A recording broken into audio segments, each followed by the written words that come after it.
Update के साथ कारोबारी हफ्ते के पहले दिन आज बाजार में बड़ी बिकवाली रही। सेंसेक्स निफ्टी करीब 1.5% की गिरावट पर बंद हुए। मिड और स्मॉल कैप शेयरों में दबाव दिखा। ऑटो, रियलिटी और बैंकिंग शेयरों में बिकवाली हावी रही। इसके अलावा एनर्जी, फार्मा, आईटी इंडेक्स भी गिरावट पर बंद हुए। हालांकि आज की इस गिरावट में बस मेटल ही थोड़े चमकते नजर आए। सेंसेक्स 1272 पॉइंट गिरकर 84,300 और निफ्टी 368 पॉइंट गिरकर 25,811 पर बंद हुआ।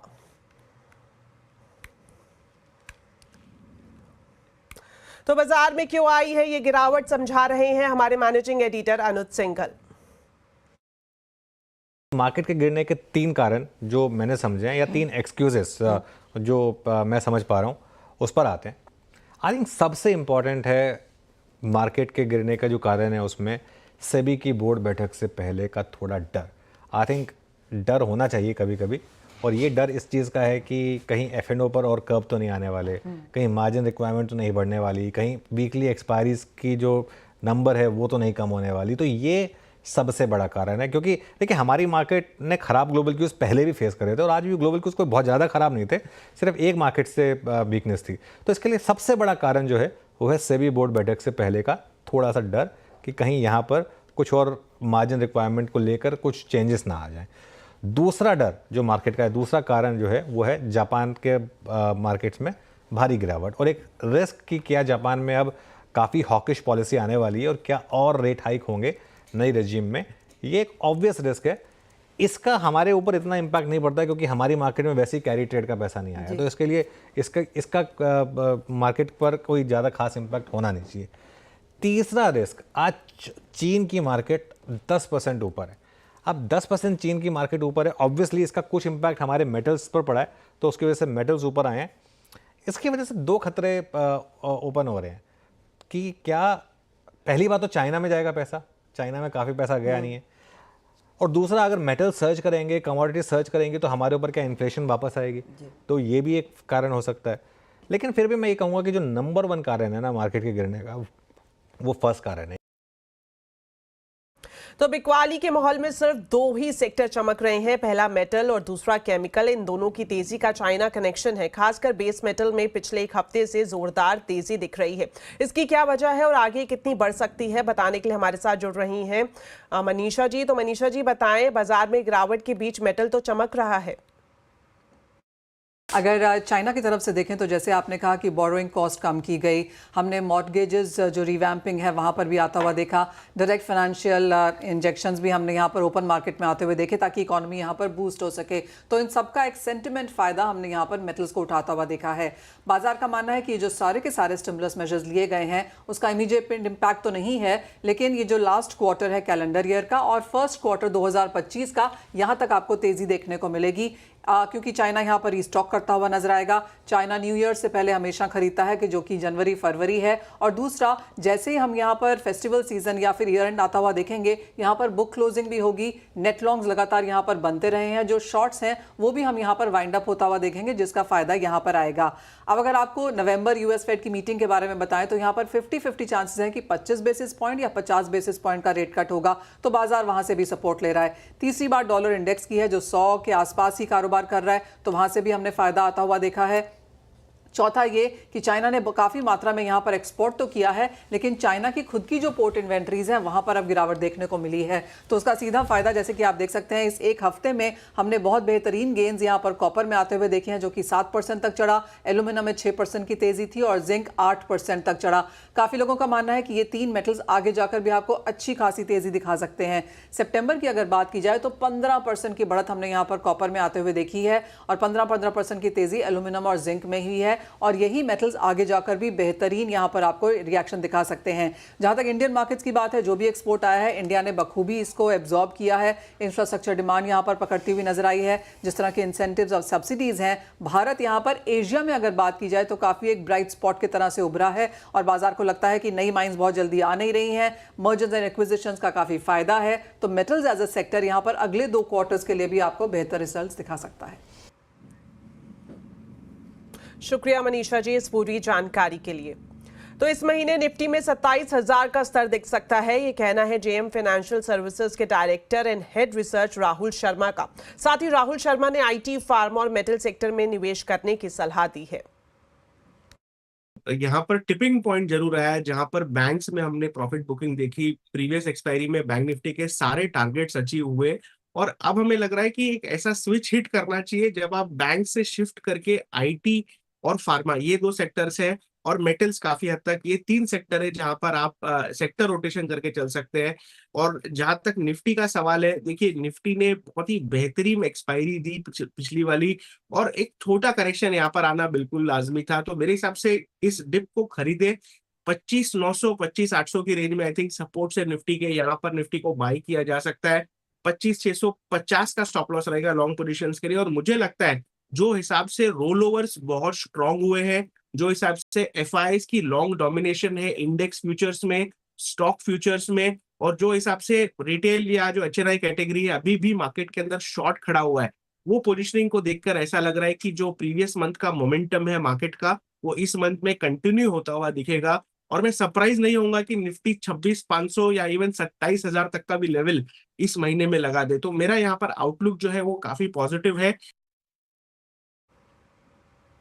मार्केट रेगुलेटर सेबी की आज अहम बोर्ड बैठक है। इस बैठक में वायदा कारोबार से जुड़े बड़े बदलावों पर फैसला लिया जा सकता है। पूरी खबर जानने के लिए चलते हैं यतिन मोता के पास। तो यतिन, बताएं एफएनओ पर सेबी की बोर्ड बैठक में क्या फैसला हो सकता है, साथ ही ये भी जानना चाहेंगे दूसरे किन मुद्दों पर चर्चा होना संभव है। देखिए, कुछ दिनों पहले ही सेबी ने एक डेटा बाहर निकाला था, जहां लगभग 1,80,000 करोड़ रुपए छोटे ट्रेडर्स ने खोया है, और कहीं ना कहीं ये सरकार के लिए भी चिंता का विषय बनी हुई है। हमारे सूत्रों की जानकारी के हिसाब से और जो न्यूज़ रिपोर्ट सजेस्ट कर रही है उसके हिसाब से फ्यूचर एंड ऑप्शन सेगमेंट पे सेबी कड़े कदम उठा सकती है। इसके अंदर वन एक्सचेंज वन एक्सपायरी के बारे में एक ड्राफ्ट कंसल्टेशन पेपर सेबी ने बाहर भी निकाला था। तो कहीं ना कहीं ये जो काफ़ी मल्टीपल एक्सपायरीज मल्टीपल एक्सचेंजेस पे चल रही हैं, जो लॉट साइज़ है अभी 15 लाख से 20 लाख के आसपास है, इसको अगर 30 से 35 लाख 40 लाख किया जाए, क्या उससे फ़ायदा होगा स्पेकुलेशन को कम करने के लिए? मल्टीपल कदम से भी उठा सकती है। इनफैक्ट ऑप्शन मार्केट में भी अगर आप देखें, जो स्ट्राइक्स हैं, बहुत सारी स्ट्राइक्स एक्सचेंजेस पे अवेलेबल होती हैं, तो इन स्ट्राइक प्राइसेस और कॉन्ट्रैक्ट्स को किस तरीके से कम करना, इस पे भी बोर्ड आज चर्चा कर सकती है। तो जो बोर्ड का केंद्र बिंदु होगा इस टाइम, वो होगा एफएनओ रेगुलेशंस को टाइट किया जाए, ताकि जो छोटे निवेशक और छोटे ट्रेडर्स यहाँ स्पेकुलेशन करते हैं उसको किस तरीके से एड्रेस किया जाए, और जो बड़ा नुकसान हो रहा है उसको किस तरीके से लिमिट में लाया जाए। उस हिसाब से सेबी आज बोर्ड बैठक में काफ़ी डिसीजंस ले सकती है। शुक्रिया यतिन, सेबी की बोर्ड बैठक से जुड़ी अहम जानकारी दर्शकों को बताने के लिए। 1 अक्टूबर से शेयर बाजार के कई नियम बदल जाएंगे। इसके साथ ही इनकम टैक्स, आधार कार्ड, म्यूचुअल फंड और टेलीकॉम से जुड़े हुए नियमों में भी बदलाव होगा। क्या होगा इनका आपकी जिंदगी पर असर, बता रहे हैं असीम मनचंदा। 1 अक्टूबर से शेयर बाजार और इनकम टैक्स से कई नियमों में बदलाव होने जा रहा है, जो सीधे सीधे आपकी जिंदगी पर असर डालेंगे। सबसे पहले तो जो बीएसई और एनएसई है, उन्होंने अपने ट्रांजैक्शन फीस में बढ़ोतरी की है। पहले ये एक बैंड के ऊपर लगती थी, लेकिन अब इसको फिक्स यूनिफॉर्म फीस कर दिया गया है। उसके अलावा वित्त मंत्री ने बजट के दौरान काफी सारी इनकम टैक्स को लेकर के घोषणाएं की थी। ये 1 अक्टूबर से ये सारी लागू होने वाली है। सबसे पहले तो जो एफएनओ ट्रेडिंग है, उसके ऊपर एसटीटी चार्ज है वो बढ़ जाएगा। पहले ये चार्ज काफी कम था और अब इसको थोड़ा सा बढ़ा दिया गया है। इसके साथ साथ शेयर बायबैक के ऊपर शेयर होल्डर्स को भी टैक्स देना होगा, और केंद्र और राज्य सरकार के बॉन्ड पर 10% का टीडीएस अब देना होगा। इसके साथ साथ पहले आप कहीं भी कोई भी डिटेल, जहां पर कि आप पैन नंबर के साथ एनरोलमेंट आईडी आधार की कोड कर सकते थे, लेकिन अब ऐसा नहीं होगा। आपको पूरी तरह से आधार नंबर वहां पर देना होगा, आधार की एनरोलमेंट आईडी नहीं चलेगी। इसके अलावा विवाद से विश्वास स्कीम भी 1 अक्टूबर से लागू होने वाली है। इसके तहत जितने भी टैक्स के डिस्प्यूट्स हैं, सरकार उनको सुलझाने की दिशा के अंदर काम करेगी। तो ये सारे जो नियम है, ये 1 अक्टूबर यानी कि कल से लागू होने वाले हैं, जिसका सीधे सीधे आपके ऊपर भी असर पड़ेगा। मंगलवार से टेलीकॉम सेवाएं आपके लिए बेहतर हो सकती हैं। कॉल ड्रॉप और अनचाही कॉल से जुड़े ट्राई के 2 नए नियम 1 अक्टूबर से लागू हो रहे हैं। किस तरह से उपभोक्ता को इसका फायदा मिलेगा, जानते हैं असीम मनचंदा से। तो असीम, बताएं कॉल ड्रॉप और अनचाही कॉल्स पर कैसे रोक लगेगी।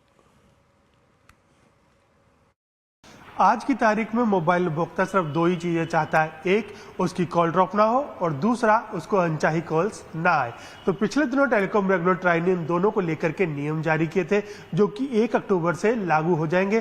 पहले ट्राई ने यह कहा था कि जो 1 अक्टूबर से जितनी भी टेलीकॉम कंपनियां उनको क्वालिटी ऑफ सर्विसेज के पैरामीटर बेंचमार्क को पालन करना होगा। अगर वो ऐसा नहीं करती है तो उनके ऊपर 1 लाख रुपए जुर्माना लगेगा और दोबारा ये गलती होती है जुर्माना बढ़ करके डबल हो जाएगा। इतने नहीं, कंपनियों को अपनी जो रिपोर्ट है वो भी टेलीकॉम रेगुलेटर ट्राई को रेगुलरली देनी है। अगर कंपनी ऐसा नहीं करती है तो रेगुलेटर उनके ऊपर 5,000 से लेकर के 10 लाख रुपए तक का जुर्माना लगा सकता है। तो दूसरा, टेलीकॉम रेगुलेटर ट्राई ने अनचाही कॉल्स पर रोक लगाने के लिए व्हाइट लिस्ट बनाई है, यानी कि जो भी एसएमएस हैं वो अगर इस व्हाइट लिस्ट के अंदर होंगे तो उन्हीं को ही अलाउ किया जाएगा, बाकी कोई भी एसएमएस उपभोक्ता के पास डिलीवर नहीं होगा। तो अब तक 3,000 कंपनियां अपने 70,000 टेम्पलेट्स को इसके अंदर रजिस्टर करा चुकी है और कल से बाकी जितने भी एसएमएस हैं वो उपभोक्ता के पास डिलीवर नहीं होंगे। तो इन दोनों से उम्मीद यही है कि अब इन दोनों से जब 1 अक्टूबर से लागू हो जाएंगे तो उपभोक्ता उनको अनचाही कॉल से छुटकारा मिलेगा और साथ ही उनकी क्वालिटी ऑफ सर्विसेज भी इंप्रूव होगी। शुक्रिया सीम इस पूरी जानकारी के लिए। नेपाल में लगातार हो रही भारी बारिश ने बिहार की कई जिलों को खतरे में डाल दिया है। नेपाल में हो रही जोरदार बारिश से बिहार में कई नदियां उफान पर है। जनजीवन अस्त व्यस्त हो गया है। बिहार के बक्सर, भोजपुर, सारण, पटना, समस्तीपुर, बेगूसराय, भागलपुर समेत 13 से ज्यादा जिले बाढ़ की चपेट में हैं। 13 लाख से ज्यादा लोग इससे प्रभावित हुए हैं। कई इलाकों में पानी घुस गया है। कटरा में बकुची पावर ग्रिड परिसर में पानी घुस गया है। पहाड़ों पर भी भूस्खलन हो रहा है। एनडीआरएफ और एसडीआरएफ की टीमें लगातार राहत बचाव के काम में जुटी हुई हैं।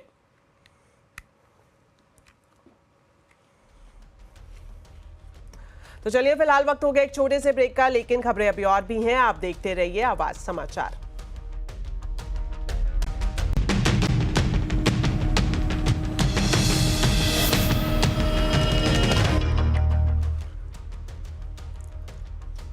ब्रेक के बाद आपका स्वागत है। लेबनान में हिजबुल्लाह के ठिकानों पर इजराइल के हमले के बाद मिडल ईस्ट में तनाव बढ़ गया है। हमास ने ऐलान किया है कि लेबनान में हुए इजरायली अटैक में उनका एक बड़ा कमांडर मारा गया है।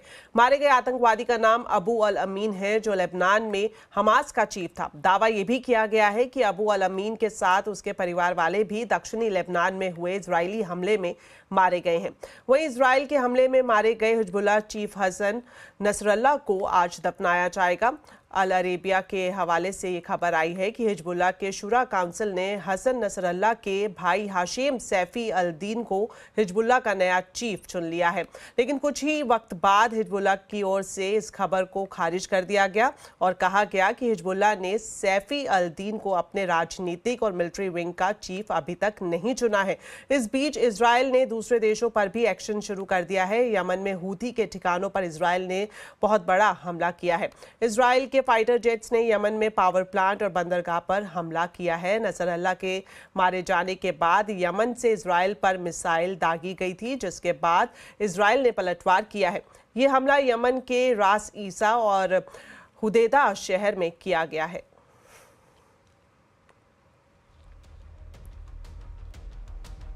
तो इजराइल के एक्शन का क्या होगा असर, क्या ये बड़े युद्ध की आहट है? आज आवाज अड्डा में इसी पर करेंगे बड़ी चर्चा शाम 7:57 पर।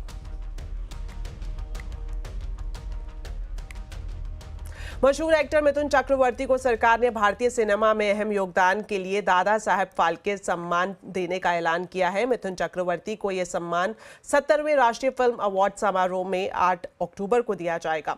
केंद्रीय सूचना एवं प्रसारण मंत्री अश्विनी वैष्णव ने इसकी घोषणा की है। उन्होंने लिखा है कि मिथुन दा का फिल्मी सफर शानदार रहा है और यह हमारी पीढ़ियों को प्रेरित करता रहेगा। प्रधानमंत्री मोदी ने भी मिथुन दा को बधाई दी है। मिथुन चक्रवर्ती को प्रधानमंत्री मोदी ने कल्चरल आइकॉन बताया है।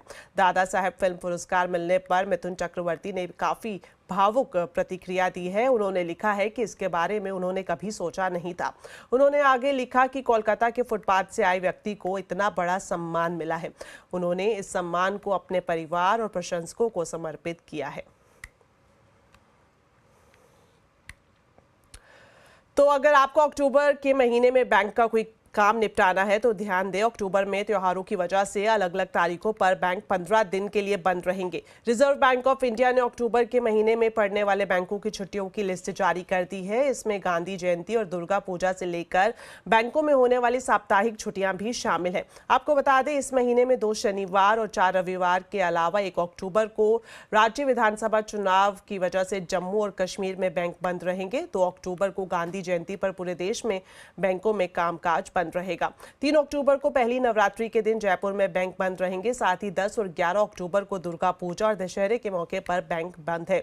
14, 16, 17 और 31 अक्टूबर को भी बैंकों में कामकाज अलग अलग राज्यों में होने वाले त्योहारों की वजह से बंद रहेगा।